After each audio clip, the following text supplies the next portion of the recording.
연천군수 선거에 구도가 잡혔습니다. 민주당 유상호, 국민의힘 김덕현, 무소속 김광철 이렇게 3파전으로 치러지는데요. 김광철 군수의 무소속 출마, 이로 인한 보수 분열이 어떤 결과를 낳을지 주목됩니다. 지방선거에서 본격적인 경쟁을 펼칠 후보자들을 자세히 소개해드리는 후보자 주민 인터뷰. 오늘은 포천시 광역의원 제2선거구 국민의힘 김성남 후보를 만나봅니다. 국민의힘 김동근 의정부시장 후보가 미군기지 부지에 반도체 기업 유치를 약속했습니다. 김 후보는 16일 의정부 캠프 스탠리 부지 약 20만 평에 삼성전자와 SK하이닉스 반도체 공장을 유치하겠다고 밝혔습니다. 6일 지방선거를 앞두고 지난 13일 후보 등록이 마감된 가운데 경기도 지방선거 평균 경쟁률이 1.81대 1로 집계됐습니다.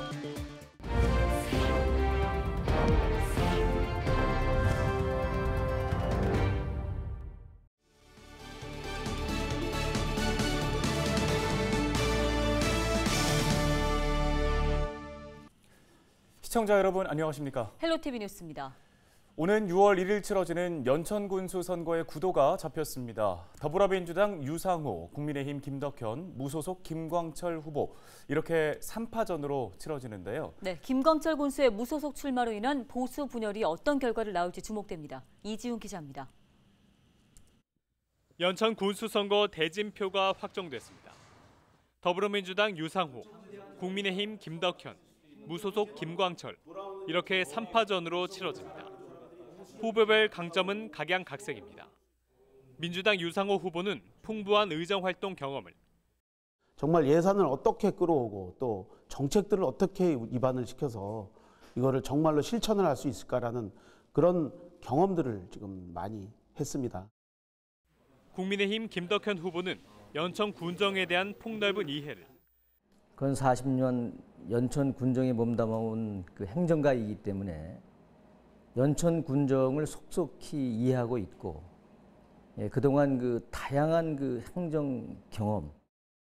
무소속 김광철 후보는 지난 4년 연천군을 이끌었던 경험을 강점으로 꼽습니다. 누구보다도 이 지역에 대해서 아마 강점과 약점에 대해서 정확하게 좀 파악을 하고 있고, 또 그다음에 그것을 갖다가 그 엑기스를 갖다 모아서 실행할 수 있는 그런 힘이 이제 축적이 되어 있다는 부분이 저는 강점이라고 좀 보고 있습니다. 이번 선거의 관전 포인트는 보수 진영 표심의 향방입니다. 연천군이 보수의 텃밭으로 불리는 곳이기 때문입니다. 국민의힘 후보로 확정된 김덕현 후보와 당내 경선에서 컷오프된 뒤 무소속으로 출마한 김광철 후보. 정당을 보고 찍을 것인가, 사람을 보고 찍을 것인가. 보수 진영 유권자들의 선택에 관심이 모아집니다. 보수표가 한 곳으로 결집하지 못할 경우 민주당 유상호 후보가 뜻밖의 호재를 맞을 것이라는 예측도 있습니다. 지난 7번의 군수 선거에서 매번 보수 정당 후보가 승리한 연천군. 보수의 아성을 지켜갈지 뜻밖의 이변이 연출될지 예측하기 어려운 선거전의 막이 올랐습니다. 헬로티비 뉴스 이지훈입니다. 김동근 국민의힘 의정부시장 후보가 미군기지 부지에 반도체 기업 유치를 약속했습니다. 김 후보는 16일 의정부 캠프 스탠리 부지 약 20만 평에 삼성전자와 SK하이닉스 반도체 공장을 유치하겠다며, 캠프 스탠리는 서울과 인접해 있고 세종 포천 고속도로가 있어 강남 접근성도 뛰어나다고 밝혔습니다. 김 후보는 그러면서 캠프 스탠리 주변엔 밀락지구와 고산지구가 있어 쾌적한 주거 환경도 이미 갖춰져 있다고 강조했습니다. 이에 앞서 김은혜 국민의힘 경기도지사 후보는 경기 북부에 3개 굴지에 국내 반도체 기업을 유치하고 대규모 반도체 클러스터를 추진하겠다고 약속한 바 있습니다. 6일 지방선거를 앞두고 지난 13일 후보 등록이 마감된 가운데 평균 경쟁률이 1.81대 1로 집계됐습니다. 경기도 선거관리위원회가 이번 지방선거에서 368개 선거구에 652명의 당선자를 뽑는 1,177명이 후보 등록을 마쳤다고 밝혔는데요. 31명을 뽑는 기초단체장 선거는 2.55대 1을 기록했으며 광역의원과 기초의원 선거의 평균 경쟁률은 2대 1과 1.6대 1을 각각 기록했습니다. 등록 후보의 남녀 성비는 남성이 65%, 여성이 35%이며 연령대는 50대가 43.5%로 가장 많았고 60대와 40대, 30대, 20대 순으로 나타났습니다. 지방선거에서 본격적인 경쟁을 펼칠 후보자들을 자세히 소개해드리는 후보자 주민 인터뷰, 후보 줌터뷰 시간인데요. 오늘 만나볼 후보는 경기도 의회의 도의원 후보로 확정된 포천시 광역의원 제2선거구 국민의힘 김성남 후보입니다.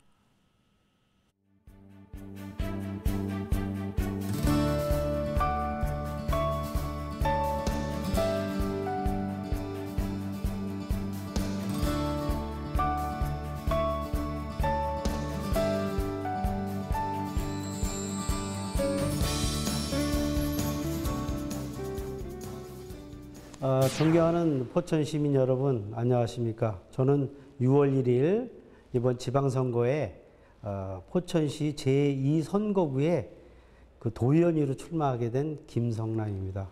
저는 이 지역에서 태어나서 이 지역에서 학교를 다녔고 또 그 이후에는 농축산업을 하면서 지역에서는 주민자치위원장, 농협이사, 학교 운영위원장 그리고 한농연 회장들을 역임하면서 포천시 의원과 경기도 의원을 역임한 바 있습니다.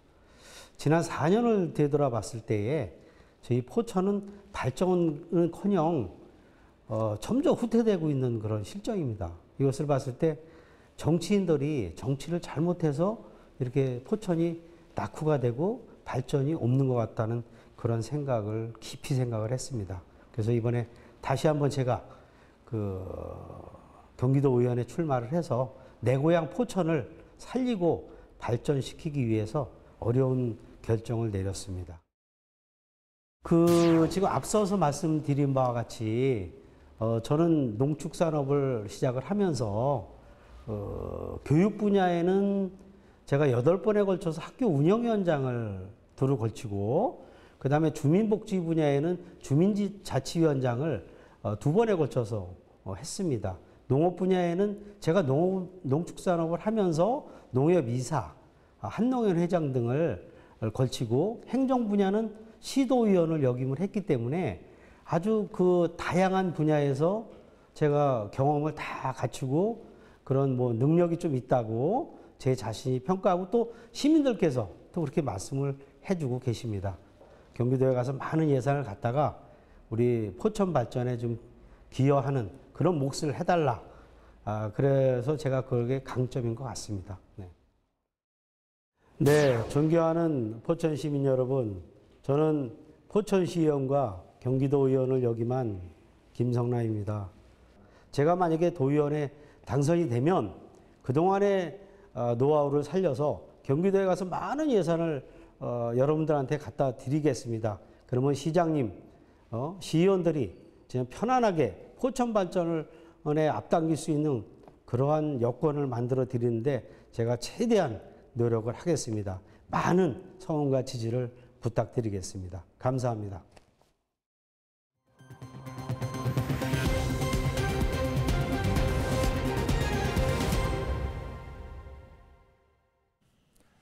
한 주간의 경기도 소식을 정리해드리는 주간 경기도 시간입니다. 경기연구원이 경기 북부 활성화를 위해 혁신 테크노밸리 조성 등 3대 전략을 제시했습니다. 코로나19와 같은 감염병에 전문적으로 대응하기 위해 보건소 내에 과 단위 조직인 감염병 대응센터를 설치해야 한다는 의견도 제시됐습니다.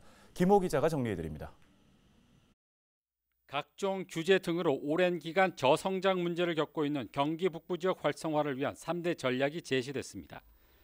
경기연구원이 제시한 3대 전략은 혁신 테크노밸리 조성과 GTX 중심 역세권 개발, 규제 자유 특구 설치입니다.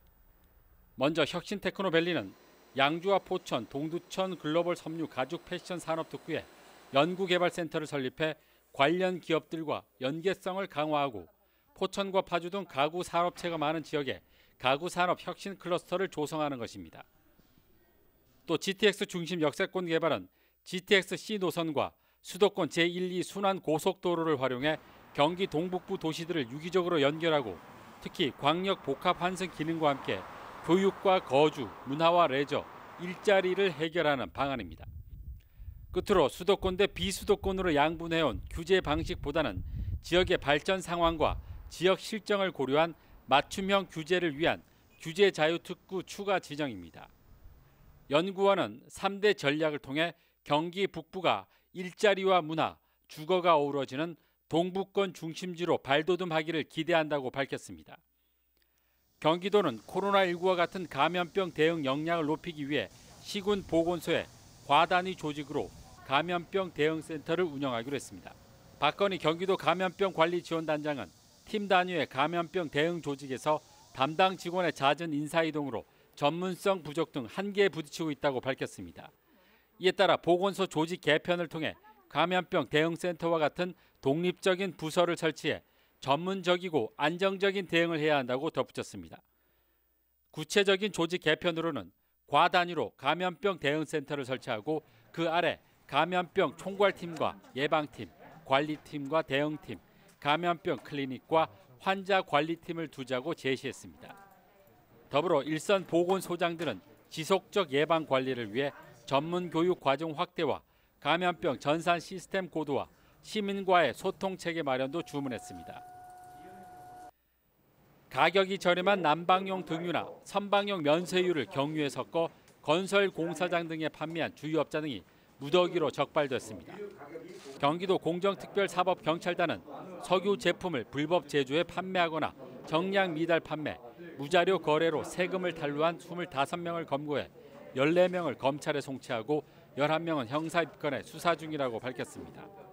이들이 가짜 석유와 무자료 거래로 불법 유통한 석유 제품은 모두 422만 리터, 200리터 드럼통 2만 1000여 개 분량입니다. 시가 67억 원 상당이며 탈루한 세금은 10억 7천만 원에 달합니다. 경기도 특사경은 최근 유가가 크게 오르면서 석유 불법 유통이 기승을 부릴 것으로 보고 수사를 강화하기로 했습니다. 경기도는 2차 지역균형발전 성과 사업으로 9개 사업을 선정하고 이달부터 본격적으로 시작한다고 밝혔습니다. 선정된 사업은 연천 LPG 소형 저장 탱크 보급과 포천 노인복지관 북부 분관 설치, 동두천 자연휴양림 세미나실과 객실 신축 등입니다. 도는 선정된 시군에 133억 원의 예산을 성과 사업비로 지원하고 오는 2024년까지 완료하도록 할 방침입니다. 지역균형발전사업 성과사업은 지역균형발전사업 추진 실적이 우수한 시군의 성과를 인정해 예산을 추가함으로써 사업 추진 동력을 부여하는 사업입니다. 헬로티비 뉴스 김호입니다.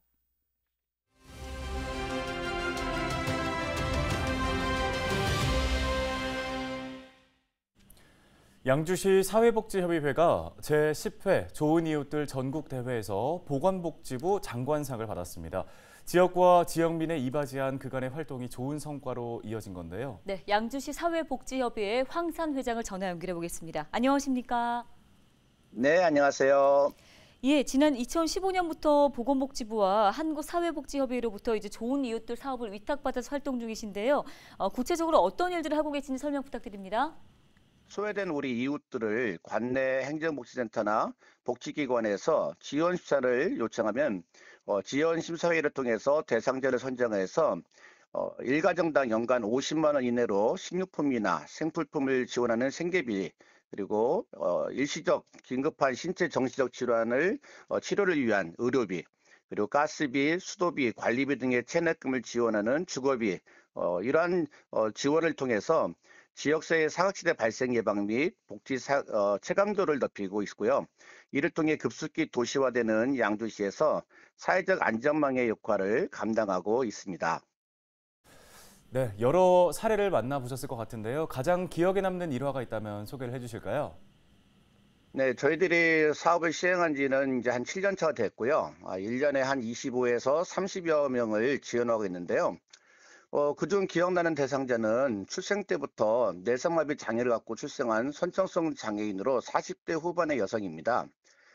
대상자의 가정은 한부모 가정으로 국가에서 주거급여를 지원받고 있었으며 추가로 의료급여를 선정하였으나 대상자의 어머니가 간헐적인 근로활동을 하고 계시기에 거절된 상태였습니다.